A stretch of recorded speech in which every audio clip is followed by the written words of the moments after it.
There's many different ways to build muscle and get stronger, and it can get quite confusing trying to choose which training method would be right for you. The three most popular types of resistance training include bodybuilding, powerlifting, and Olympic lifting, also known as weightlifting. Each of them are different and have their own unique attributes, and in this video, we'll go over a basic assessment of their goals, training style, injuries, and other important aspects of the sport. The main goal of bodybuilding is to increase muscle size and create an impressive physique. Compared to other types of resistance training, bodybuilders use a combination of high rep ranges, short rest periods, and lighter weight, with low rep ranges, long rest periods, and heavier weight. In each case, both can stimulate muscle growth.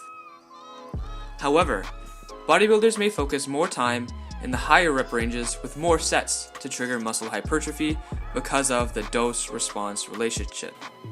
Illustrating this point is a 2016 paper by Schoenfeld et al. They performed a systematic review and found a graded dose-response relationship whereby increases in resistance training volume produce greater gains in muscle hypertrophy. It should be noted that this may only work to a point, where anything beyond 20 sets per week per muscle group may impede your training. Additionally, bodybuilders may focus more on metabolic stress, the burning sensation when performing high repetitions, and muscle damage, the soreness you may feel after a workout, rather than mechanical tension when trying to increase muscle size. Since the goal of bodybuilding is to create an impressive physique, there are no exercises that they must perform. This means that they have freedom with their exercise selection. They can use a variety of gym equipment and exercises, ranging from body weight, resistance band, dumbbells, barbells, and machines, whichever one helps them achieve the best physique. They do, however, tend to prioritize movements such as the squat, bench, and deadlift, as each is great for progressive overload and for their general muscle building quality. When it comes to injuries, the likelihood of it occurring due to bodybuilding based training is fairly low compared to other types of resistance training. For example, according to Seo et al., after collecting data from 71 competitive and elite bodybuilders, they found that on average they sustain 0.24 injuries per 1,000 hours of training. Similarly, Winwood et al. Performed a systematic review regarding bodybuilders, powerlifters, Olympic lifters, and strongmen, finding the injury rate for bodybuilders to be 0.24 to 1 injuries per 1,000 hours of training. To put these numbers into perspective, strongman training was found to have an injury rate of 4.5 to 6.1 injuries per 1,000 hours of training, which is a lot greater than that of bodybuilding. Finally, the three most common bodybuilding injuries, according to this paper, in descending order have been found to be the shoulder, knee, and lower back. So you may want to consider how these types of injuries would impact you. One of the most important factors that a bodybuilder must regulate is their nutrition. Specifically, macro and micronutrients, and caloric surpluses and deficits are very important. For example, a bodybuilder may enter a caloric surplus consisting of increased amounts of carbohydrates and protein in order to put on muscle mass. However, the more muscle mass you gain, the more fat you gain as well. So, a bodybuilder may later enter a caloric deficit by moderately lowering carbohydrate levels while maintaining or even increasing protein intake in order to strip off any excess fat. Despite its name, a powerlifter's main goal is to increase strength so that they can move maximum loads on the squat, bench, and deadlift. Powerlifters may perform most of their training in the lower rep ranges with larger loads and longer rest periods in order to properly recover and adapt their body and mind to handle heavier weights in the future. Additionally, they tend to focus more of their training on mechanical tension, the contracting of a muscle under a heavy load through a full range of motion, rather than metabolic stress and muscle damage. According to Brad Schoenfeld, training mechanical tension with long rest intervals afford full recovery of strength between sets, facilitating the ability to train with maximum force capacity, and that rest intervals of 3 to 5 minutes allowed for greater repetitions over multiple sets when training with loads between 50 and 90% of 1 rep max.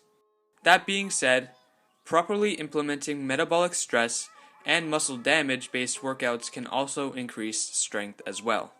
Their exercise selection consists primarily of the squat, bench, deadlift, and specific accessory work to increase strength in those 3 main lifts. These accessory lifts can range anywhere from 1 to 12 repetitions and are usually quite similar to the powerlifting lifts. For example, if a powerlifter struggles to get the bar off their chest at the bottom of a bench press, they may practice on a paused barbell bench press or dumbbell bench press to get stronger in that area they are weak in. Also, they may avoid using machines to keep consistent with the use of barbells in the 3 main lifts. If you want to get stronger at the barbell bench press, use barbells, not the pec deck. The rate of injury for powerlifters is larger and has a wider range than that of bodybuilders, as they often deal with loads near or greater than their 1 rep max.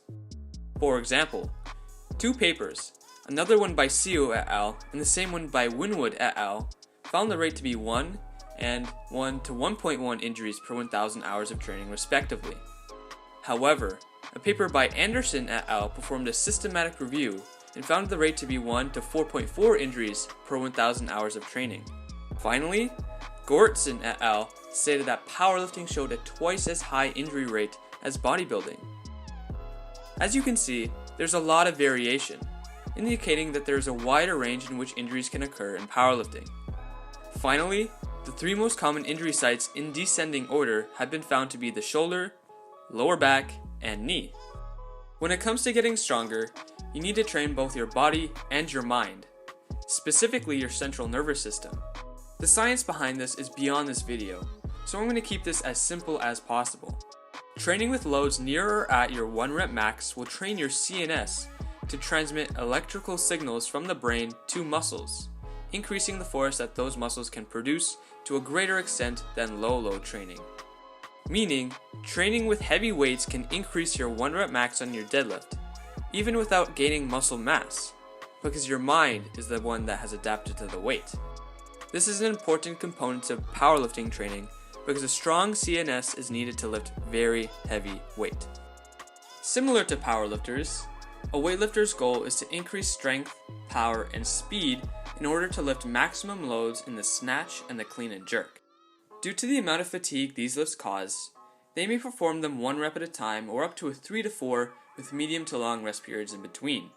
They may also dedicate low rep ranges for compound movements such as the front squat, squat, bench, and deadlift, as strength in these exercises have a great carryover into the Olympic lifts. High rep ranges can be used for the small, delicate muscles such as the lower back. Weightlifting mainly focuses on training mechanical tension and the central nervous system in order to lift maximal loads. Lifting heavy weight overhead can lead to many injuries, and that was shown in the same review by Anderson et al. When they found the injury rate to be 2.4 to 3.3 injuries per 1,000 hours of training, which is greater than that of bodybuilding and could be near the same as powerlifting. And the 3 most common injury locations in descending order came to be the knees, lower back, and shoulder. As mentioned earlier, power and speed is as important as strength in weightlifting. You not only need to be strong enough to deadlift the weight, but you also need to quickly transfer enough energy from the ground up in order to lift it overhead and maintain balance. What sets elite Olympic weightlifters apart from bodybuilders and powerlifters is their ability to exert some of the greatest power that humans can perform. That, however, requires a lot of skill and practice to perform safely before adding any significant weight, which often makes weightlifting one of the more challenging types of resistance training. All in all, you can't go wrong with bodybuilding, powerlifting, or Olympic lifting. They each have their own unique attributes and qualities that all lead to a healthier lifestyle. That being said, if not performed properly, each of them have the ability to seriously injure you. So master the form first, and then add weight from there. Here's a quick summary of what we just discussed. I hope this video was informative, and I'll see you in the next one.